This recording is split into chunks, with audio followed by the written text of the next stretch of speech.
Hello അസ്സാം വലൈക്കും welcome back to my channel. അപ്പോൾ ഇന്നിൻ്റെ ഒരു കുഞ്ഞ് വ്ലോഗാണ് കേട്ടോ. രാവിലെ തൊട്ട് ഉച്ച വരെയുള്ള കുറച്ച് കാര്യങ്ങളൊക്കെ ഇൻക്ലൂഡ് ചെയ്തിട്ടുള്ള ഒരു വ്ലോഗാണ്. തലേ ദിവസം നമ്മൾ പുറത്തൊക്കെ പോയി വരുമ്പം നല്ലോണം ലേറ്റ് ആയിട്ടോ, 1 മണി 1:30 എന്തോ ടൈം അയക്കുന്നത്. അപ്പോൾ മക്കളെല്ലാവരും കാറിൽ നിന്ന് തന്നെ കിടന്നുറങ്ങി. അപ്പോൾ ഇവർ മൂന്നാളും എല്ലാം അതേപോലെ എടുത്ത് കിടത്തിയതിന് ബെഡിലേക്ക്. എൻ്റെ സമാന് ഷൂ വരെ അയച്ചിട്ടില്ല കേട്ടോ. ഒരു കാലത്തെ ഷൂ ഞാൻ എങ്ങനെയൊക്കെ അയച്ച് മറ്റേതൊന്ന് അയക്കാൻ സമ്മതിക്കില്ലേനു. അപ്പോൾ അങ്ങനെയും കിടന്നതാണ്. ഇവർ സ്കൂളിട്ട് വന്ന് ബാഗും ബുക്കും ഒക്കെ ഒരു ഭാഗത്ത് വെച്ച് യൂണിഫോമൊക്കെ അവിടെ കഴിച്ചിട്ട് കേട്ടോ. എന്നിട്ട് വേഗം ജസ്റ്റ് മാറ്റിയിട്ട് അങ്ങനെ വേഗം പോയതേനു. അയൺ ചെയ്തതും ഒക്കെ ആ ടേബിളിൻ്റെ മുകളിലേക്ക് തന്നെ വെച്ചു. അപ്പോഴേക്കും ഇതാ ഒരാൾ എണീറ്റ് വന്നിട്ടുണ്ട് കേട്ടോ. കരഞ്ഞുകൊണ്ടാണ് എണീറ്റ് വരുന്നത്. അങ്ങനെ ഞാൻ പിന്നെ ഓനെ വേഗം ജസ്റ്റ് മേലൊക്കെ ഒന്ന് കഴുകി മെല്ലെ സോപ്പ് ഇട്ടിട്ട് എൻ്റെ അടുത്ത് ഇങ്ങനെ ഇരുത്തിയതാണ്. അപ്പം ഫ്രിഡ്ജിൽ കുറച്ച് ദോശമാവ് ബാക്കിയുണ്ടായിരുന്നു. അപ്പം ഞാൻ പിന്നെ ആ ദോശ തന്നെ റെഡിയാക്കാമെന്ന് വിചാരിച്ചു. പിന്നെ മക്കൾക്കാകുമ്പം ദോശൻ്റെ കൂടെ കറിയൊന്നും വേണ്ട. ഇക്കാണെങ്കിൽ ഇവിടെ ഇല്ല, പിന്നെ പുറത്ത് പോയതിനു. അപ്പോൾ പിന്നെ മക്കൾക്ക് വേഗം ദോശ ഉണ്ടാക്കി കൊടുക്കാം. പിന്നെ കൂടെ ചായ ഉണ്ടാക്കുന്നുണ്ട്. ഞാനിവർക്ക് ദോശ ഉണ്ടാക്കുന്ന സമയത്ത് നല്ലോണം നെയ്യൊക്കെ ചേർത്ത് നല്ല മൊരിയിച്ച് കൊടുക്കട്ടോ 2 സൈഡും. അതാകുമ്പം നല്ല ക്രിസ്പി ആണെങ്കിൽ അവർക്ക് അതിൻ്റെ കൂടെ ഒന്നും വേണ്ട. അല്ലെങ്കിൽ ഇസാൻക്ക് എന്താണെങ്കിലും കറിയൊന്നും പറ്റില്ല കേട്ടോ. എസൊക്കെയാണ് പിന്നെയും രാവിലെയൊക്കെ കറീൻ്റെ ആവശ്യം, പത്തിരീൻ്റെ ഒക്കെ കൂടെ കറി വേണം. അപ്പോൾ ഇങ്ങനെ മൊരിയിച്ച് കൊടുക്കുകയാണെങ്കിൽ എസക്കും പിന്നെ കറീൻ്റെ ആവശ്യമില്ല.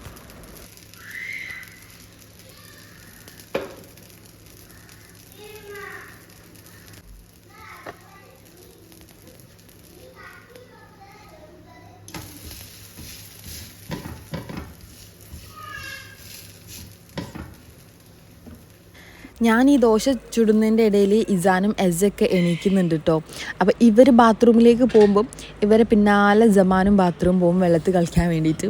അപ്പോൾ അതിന് ഇസാൻ എന്നെ ഇങ്ങനെ വിളിച്ചുകൊണ്ട് നിൽക്കുന്നുണ്ട് ജമാനെ നോക്കാൻ വേണ്ടിയിട്ട്. അപ്പം ജമാൻക്കാണെങ്കിൽ ഇങ്ങനെ ബാത്റൂമിൽ പോയി വെള്ളത്തിൽ കളിക്കാൻ ഭയങ്കര ഇഷ്ടമാണ്. അപ്പോൾ ആര് ബാത്റൂം പോകണുണ്ടാലും ഓരോ ബാക്കിൽ പോയിട്ട് വെള്ളത്തിൽ അങ്ങനെ കളിച്ച് ഡ്രസ്സൊക്കെ ഫുൾ നനച്ചിട്ട് വരും.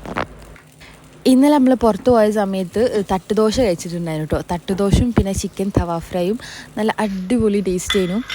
അപ്പം അത് കഴിക്കുന്ന സമയത്ത് ഇവിടെ എസൈസാൻ കഴിച്ചിട്ടില്ല കേട്ടോ. എസൈസാൻക്ക് ഈ തട്ടുദോശ ഒന്നും ഇഷ്ടമല്ലേ. അവർക്ക് നല്ല ക്രിസ്പി ആയിട്ട് നല്ല മുരിയിച്ച് കൊടുത്താലാണ് അവർക്ക് ഇഷ്ടം. അപ്പോൾ അവർക്ക് പിന്നെ വരുന്ന വഴിക്ക് ബ്രോസ്റ്റ് വാങ്ങിയിട്ടുണ്ടായിരുന്നു കേട്ടോ. അപ്പം വീട്ടിലെത്തുമ്പോഴത്തേക്കും ഹെസ ഉറങ്ങിപ്പോയി. അപ്പം ഹെസൻ്റെ ബ്രോസ്റ്റ് ഞാൻ ഫ്രിഡ്ജിലേക്ക് വെച്ചു. അപ്പോൾ ഞാൻ അവർക്ക് ദോശൻ്റെ കൂടെ ജസ്റ്റ് ബ്രോസ്റ്റ് ഒന്ന് ഓവനിൽ ചൂടാക്കിയിട്ട് അങ്ങനെ അത് കൊടുത്തിട്ടുണ്ടായിരുന്നു. ഇനിയിപ്പോൾ അതാ ഉച്ചക്കത്തേക്കുള്ള പണികൾ സ്റ്റാർട്ട് ചെയ്യാണ്. ഇന്ന് ഉച്ചക്ക് നമുക്ക് കുറച്ച് ഗസ്റ്റൊക്കെ വരുന്നുണ്ട്. അപ്പം ഗസ്റ്റ് എന്നല്ല കസിൻസ് വരുന്നുണ്ട്.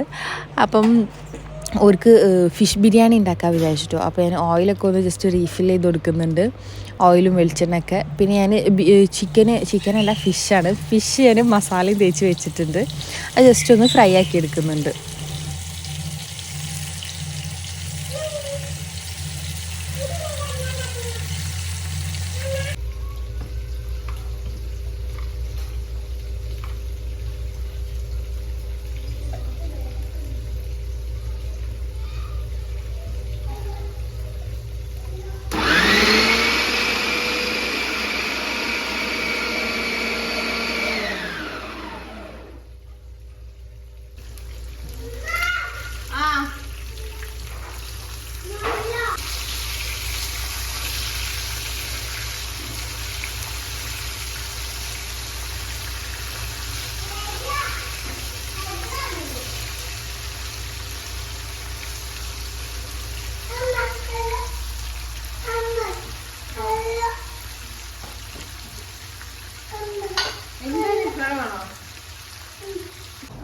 ഞാൻ എന്തെങ്കിലും തിരക്കിട്ട് പണിയെടുക്കുന്ന സമയത്ത് എൻ്റെ സമാനക്ക് ഇല്ലാത്ത ആവശ്യങ്ങൾ ഉണ്ടാവില്ല കേട്ടോ.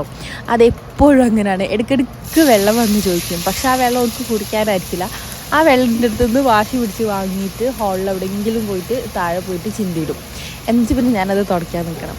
അതാണ് കേട്ടോ എൻ്റെ സ്ഥിരം പരിപാടി. ഞാനാണെങ്കിൽ ഓൾറെഡി ഫുഡ് ഉണ്ടാക്കാൻ ലേറ്റ് ആയിക്കണം. അപ്പോൾ ഞാൻ വേഗം തിരക്കിട്ടിട്ട് ഉണ്ടാക്കിയേനും.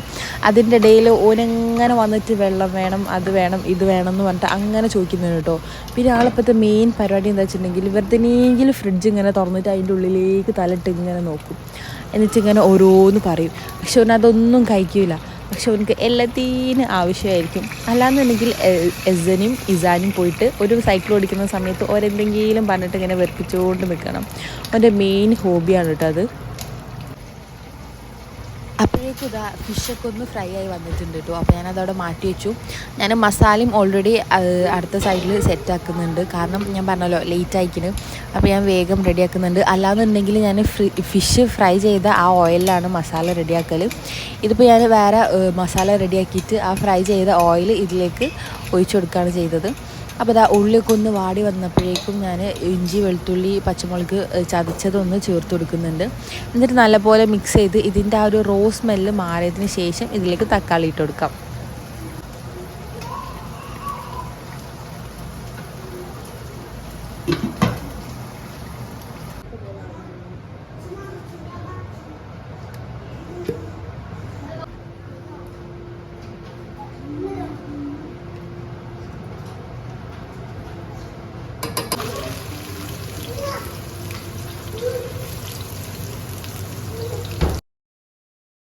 ഇനിയിപ്പോൾ അതാ മസാല റെഡിയാവുന്ന ആ ഗ്യാപ്പിൽ തന്നെ ഞാൻ അതിലേക്കുള്ള റൈസും പാടി റെഡിയാക്കുന്നുണ്ട്. അപ്പോഴേക്കും ഇതാ എൻ്റെ ഇളയിച്ചി വന്നിട്ടുണ്ട് കേട്ടോ. പിന്നെ നമ്മൾ രണ്ടാളും കൂടി കഥയൊക്കെ പറഞ്ഞിട്ടാണ് കുക്ക് ചെയ്യുന്നത്. ഞാൻ നെയ്ച്ചോറ് എപ്പോഴും ബിരിയാണിക്ക് ഉണ്ടാക്കുന്ന സമയത്ത് അരി എപ്പോഴും വറുത്തിട്ടാട്ടോ ഉണ്ടാക്കാം. അതാകുമ്പം അരി തമ്മിൽ ഒട്ടി പിടിക്കലില്ല. അപ്പം ഞാൻ അപ്പുറത്തെ സൈഡിൽ വെള്ളം ജസ്റ്റ് ചൂടാക്കാൻ വെച്ചിട്ടുണ്ട്. ഒരു ഗ്ലാസ് അരിക്ക് 1 ഗ്ലാസ് വെള്ളം 2 ഗ്ലാസ് വെള്ളം എന്നുള്ള കണക്കിൽ തന്നെയാണ് കേട്ടോ ഞാൻ എടുക്കൽ. ചില സമയത്ത് അങ്ങനെ ജസ്റ്റ് ഒന്ന് കുറയ്ക്കും. ഒരു 3/4 ഭാഗം കണക്കായിട്ട് കുറച്ച് 3/4 കുറച്ചൊന്ന് കുറയ്ക്കും കേട്ടോ വെള്ളം. അല്ലാന്നുണ്ടെങ്കിൽ 1 ഗ്ലാസ് അരിക്ക് 2 ഗ്ലാസ് വെള്ളമായിട്ട് തന്നെ എടുക്കും. അപ്പോഴേക്കും മസാല സെറ്റായി വന്നിട്ടുണ്ട് കേട്ടോ. അതിൻ്റെ ഇടയ്ക്ക് ഞാൻ തക്കാളി ചേർത്ത് കൊടുത്തിട്ടുണ്ട്. ഞാൻ 1-2 തക്കാളി ചേർത്ത് കൊടുക്കാറുള്ളൂ. ബിരിയാണി ഉണ്ടാക്കുന്ന സമയത്ത് ഞാൻ എപ്പോഴും കുറച്ച് തക്കാളി ചേർത്ത് കൊടുക്കാറുള്ളൂ കേട്ടോ. അങ്ങനെ ഞാനിതിലേക്ക് വേറെ പൊടികളൊന്നും ചേർത്തിട്ടില്ല. ജസ്റ്റ് ഗരം മസാല, പിന്നെ നമ്മൾ നേരത്തെ ഫിഷ് ഫ്രൈ ചെയ്ത ആ ഓയിലുണ്ടല്ലോ, ആ ഓയിൽ മാത്രമേ ഞാൻ ചേർത്തിട്ടുള്ളൂ കേട്ടോ. ഞാൻ ബിരിയാണി ഉണ്ടാക്കുന്ന സമയത്ത് അങ്ങനെ വേറെ പൊടികളൊന്നും ചേർത്ത് കൊടുക്കാറില്ല. ജസ്റ്റ് ഗരം മസാല ചേർത്ത് കൊടുക്കും, പിന്നെ പെരിഞ്ജീരകം ചേർത്ത് കൊടുക്കും, കുരുമുളക് പൊടി, എരിവില്ല എന്നുണ്ടെങ്കിൽ കുരുമുളക് പൊടിയും ചേർത്ത് കൊടുക്കും. ഇത്രേ ചേർത്ത് കൊടുക്കാറുള്ളൂ. മുളക് പൊടി, മല്ലിപ്പൊടി, മഞ്ഞൾപ്പൊടി അങ്ങനെ ചേർക്കലില്ല. ഇതിപ്പോൾ ഫിഷ് ഫ്രൈ ചെയ്തതായതുകൊണ്ട് അതിൽ പിന്നെ ഉള്ളതുണ്ടാവുമല്ലോ, അത്രയേ ഉള്ളൂ. അല്ലാതെ ഞാൻ ഉള്ളിലേക്ക് എക്സ്ട്രാ പൊടികളൊന്നും ചേർത്ത് കൊടുക്കാറില്ല കേട്ടോ. അങ്ങനെ അതാ ജസ്റ്റ് ഫിഷ് ഇട്ട് കഴിഞ്ഞതിന് ശേഷം വല്ലാണ്ട് അങ്ങോട്ട് ഓവർ മിക്സ് ചെയ്യേണ്ട. ജസ്റ്റ് ഒന്ന് മിക്സ് ചെയ്തിട്ട് മീനൊന്നും ഉടയാതെ നോക്കാം. എന്നിട്ട് ഞാനിതാ ദമ്മിടാൻ പോകും. അപ്പോഴേക്കും റൈസൊക്കെ റെഡി ആയിട്ടുണ്ടേനും. ഇനി നെക്സ്റ്റ് ദമ്മിടാം. ദമ്മൊരു 10-15 മിനിറ്റ് ലോ ഫ്ലെയിമിന് ദമ്മിട്ടാൽ മതിയാവും. അതേപോലെ തന്നെ ബിരിയാണി ഉണ്ടാക്കുന്ന സമയത്ത് മസാല ഉണ്ടാക്കുകയാണെങ്കിലും റൈസ് ഉണ്ടാക്കുകയാണെങ്കിലും അതിലേക്ക് കുറച്ച് നെയ്യൂടി ചേർത്ത് കൊടുത്തിട്ടുണ്ടെങ്കിൽ നല്ലൊരു ഫ്ലേവർ ഉണ്ടാവും കേട്ടോ. ആ മസാലയിലേക്കും നെയ്ച്ചോറിലേക്കും ഒക്കെ നെയ്യ് ചേർത്ത് കൊടുക്കാറുണ്ട്.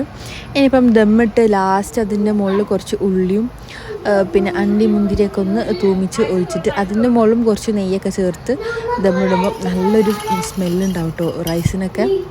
ഫുഡ് റെഡിയാവാൻ കുറച്ച് ലേറ്റ് ആയിക്കുന്നു കേട്ടോ. അപ്പോൾ അതുകൊണ്ട് തന്നെ ചെറുതായിട്ട് വിശക്കുന്നുണ്ട്. അപ്പോൾ ഇളയിച്ചപ്പുറത്ത് ഫ്രഞ്ച് ഫ്രൈസും നഗറ്റ്സും ഒക്കെ ഉണ്ടാക്കുന്നുണ്ട്.